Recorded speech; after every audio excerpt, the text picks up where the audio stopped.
Halo semuanya, sebelumnya aku David Darmawan dan selamat datang di channel YouTubeku.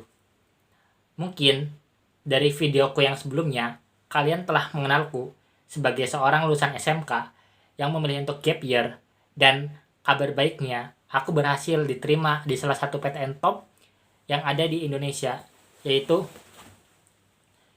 Universitas Airlangga atau biasa disingkat UNER. Sebagai seorang lulusan SMK swasta, bisa diterima di UNER merupakan sebuah anugerah bagiku. Karena banyak sekali stigma-stigma yang beredar di masyarakat bahwa anak SMK swasta sulit untuk ataupun tidak bisa masuk PTN. Tapi dengan diterimanya aku di UNER, aku telah menunjukkan bahwa stigma tersebut salah. Itu semua bergantung dengan usaha kita. Dan kini aku sedang menjalani perkuliahan di semester 1. Jadi, pada videoku kali ini, aku ingin sharing mengenai pelajaran-pelajaran berharga yang ku dapat selama menjalani perkuliahan di semester 1. Untuk sedikit disclaimer, apa yang aku sampaikan itu berdasarkan pengalaman pribadiku. Jadi jika kalian memiliki pelajaran berharga yang kalian dapat dari pengalaman pribadi kalian sendiri, kalian bisa share di kolom komentar sebagai bahan diskusi. Pelajaran-pelajaran berharga yang ku dapat selama berkuliah di semester 1 ini adalah antara lain: 1. Pendidikan di perkuliahan sangat berbeda jauh dengan pendidikan di SMK, SMA, ataupun MA. Saat pertama kali kuliah, aku berpikir bahwa pendidikan di perkuliahan tidak berbeda jauh dengan pendidikan di SMK.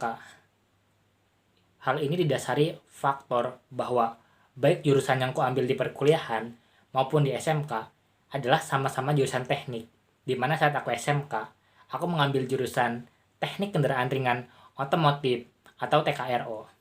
Dan saat kuliah, aku mengambil jurusan teknik yang hanya ada satu di Indonesia, yaitu Rekayasa Nanoteknologi Universitas Airlangga. Dari faktor tersebutlah aku berpikiran seperti itu. Namun, pada kenyataannya, ternyata pemikiranku salah. Pendidikan di perkuliahan sangat berbeda jauh dengan pendidikanku di SMK. Jika dulu di SMK, aku diajarkan untuk menjadi seorang ahli praktikum yang bisa menguasai praktek dan bisa sanggup menyelesaikan perintah yang diberikan guru saat praktikum.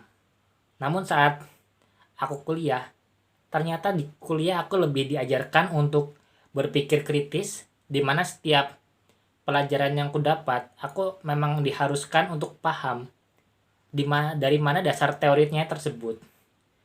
Di sisi lain juga, aku memang harus menguasai praktikum karena memang jurusan ku ambil adalah jurusan teknik.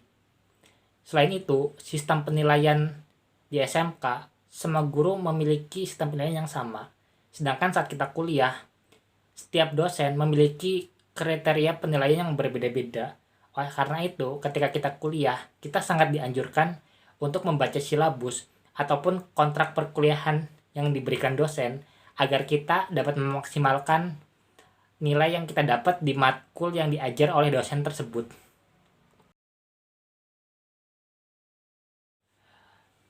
Yang nomor 2, jangan ragu untuk mencari teman sebanyak yang kita bisa.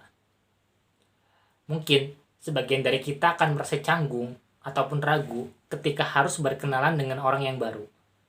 Tapi ketika kita kuliah, sebisa mungkin perasaan tersebut harus dihilangkan. Karena perasaan tersebut akan mempersulit kita ketika kuliah. Coba bayangkan, kita tinggal di kota besar sendirian, jauh dari orang tua. Lantas, ketika kita menghadapi masalah, siapa yang akan kita mintai bantuan kalau bukan teman dekat kita? Oleh karena itu, karena kita adalah makhluk sosial yang saling membutuhkan, kita memang harus mencari teman sebanyak-banyaknya. Karena dengan kita memiliki banyak teman, itu akan menambah relasi bagi kita yang nantinya akan bisa memberikan kita baik itu bantuan, rekomendasi, ataupun informasi yang berguna bagi kita dan akan membantu kita untuk menghadapi permasalahan-permasalahan yang akan muncul selama kita kuliah. Selain itu juga ketika kita menemukan teman yang cocok bagi diri kita, itu akan memberikan dampak positif terhadap diri kita. Seperti contohnya, ketika kita berteman dengan seseorang yang rajin, kita juga akan tertular atau ikut-ikutan menjadi rajin. Nah, hal seperti itu akan membuat kita menjadi lebih semangat untuk berkuliah. Jangan malu untuk bertanya dan mencari informasi. Mungkin sebagian dari kita merasa malu saat bertanya karena takut pertanyaan kita mendapat tanggapan yang negatif dari orang lain. Tapi sebisa mungkin hal tersebut dihilangkan. Karena ada pepatah yang mengatakan bahwa malu bertanya maka sesat di jalan. Menurutku pernyataan tersebut ada benarnya juga ketika kita kuliah. Berdasarkan pengalaman pribadiku, dulu saat osjur atau ospek jurusan, semua peserta diwajibkan untuk menggunakan dress code tertentu. Nah, kesalahanku di situ adalah aku tidak memiliki dress code yang dianjurkan untuk digunakan, dan aku merasa canggung ataupun gengsi untuk bertanya siapa sih yang punya dress code yang tersebut. Aku meminjam, dan aku hampir tidak diperbolehkan mengikuti osjur dikarenakan saat itu aku mengenakan dress code yang apa adanya dan ternyata dress codeku salah. Untungnya saat itu ada kakak tingkat yang berbaik hati meminjamkan dress code-nya kepadaku. Selain itu juga saat itu pernah aku saat ospek jurusan, aku menjadi peserta yang aktif bertanya. Saat itu aku hanya bertanya karena aku ingin menjawab rasa penasaranku mengenai jurusan yang aku masuki, yaitu rekayasa nanoteknologi. Namun karena keaktifanku dalam bertanya, aku malah dinobatkan sebagai peserta osjur yang teraktif peringkat 2 sebagai maba teraktif. Di situ aku belajar bahwa dengan kita malu bertanya, justru kita akan hal tersebut akan menyulitkan diri kita.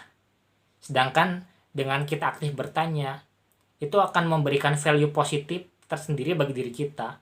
Mungkin dengan kita bertanya, kita akan jauh lebih bisa dilihat oleh dosen bahwa kita adalah mahasiswa yang memiliki potensi. Yang keempat, hargai waktu, karena waktu sangatlah berharga. Sebenarnya tidak hanya di perkuliahan, melainkan di dalam kehidupan sehari-hari, kita memang dianjurkan untuk menghargai waktu. Kenapa? Karena waktu yang telah berlalu tidak dapat kita ulangi kembali. Oleh karena itu, kita harus bisa memanfaatkan waktu dengan sebaik-baiknya.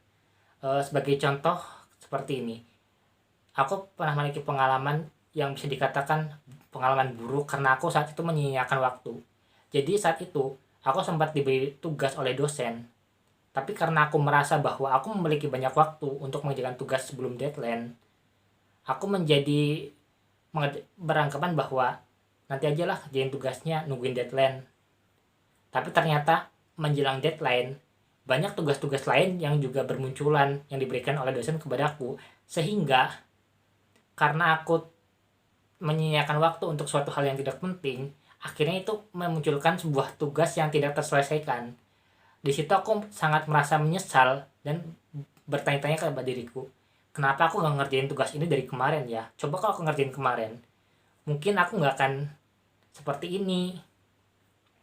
Di situ aku belajar bahwa waktu itu sangat berharga. Kenapa? Karena bagi sebagian orang, mungkin waktu adalah uang. Bagi sebagian orang, waktu adalah ilmu.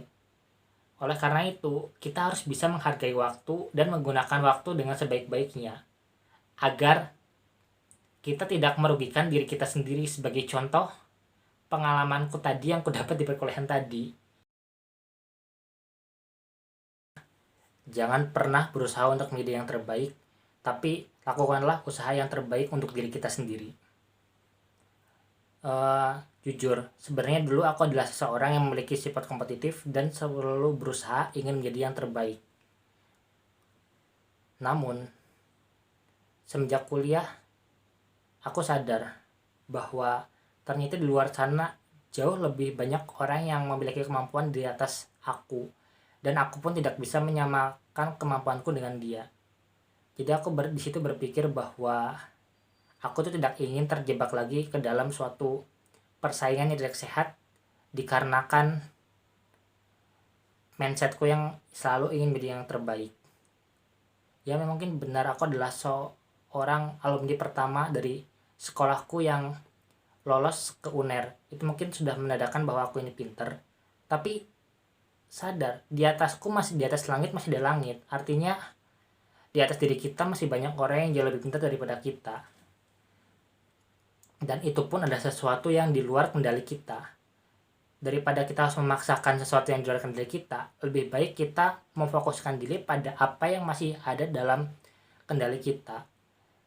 Jadi daripada kita harus melakukan yang terbaik, alangkah baiknya kita melakukan yang terbaik untuk diri kita sendiri. Sebagai contoh seperti ini, ketika ada dosen memberikan kita tugas, maka kita kerjakan tugas tersebut dengan sebaik mungkin agar kita mendapatkan nilai terbaik. Karena hal tersebut adalah hal yang masih di dalam kendali kita. Sedangkan untuk mereka yang lebih pintar, itu sudah berada di luar kendali kita. Mungkin itu aja yang bisa aku sampaikan pada videoku kali ini. Jika kalian teman-teman memiliki pengalaman pribadi teman-teman sendiri, bisa kalian share di kolom komentar sebagai bahan diskusi. Aku pamit undur diri dan sampai jumpa di video berikutnya. Bye.